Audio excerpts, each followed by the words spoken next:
CAC 40 a clôturé en hausse la première séance de la semaine, séance caractérisée par des signes de relative détente sur le front de la guerre commerciale entre la Chine et les États-Unis et d'espoir sur des mesures de soutien à l'économie.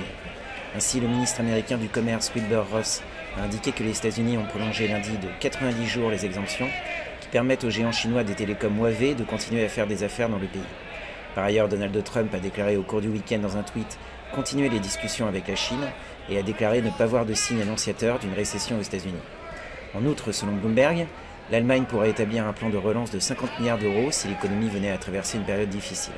De son côté, la Chine a dévoilé une réforme des taux d'intérêt devant permettre de réduire le coût d'emprunt des entreprises.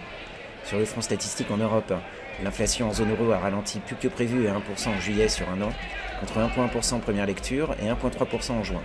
Sur un mois, les prix à la consommation ont diminué de 0,5% en juillet, après une hausse de 0,2% en juin. Ils étaient anticipés en baisse de 0,4%.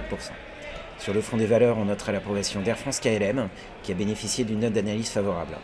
La séance de mardi verra la publication des prix à la production en Allemagne pour juillet. C'était Jean-Christophe Roland depuis Paris pour Trading Central. Je vous souhaite une excellente soirée.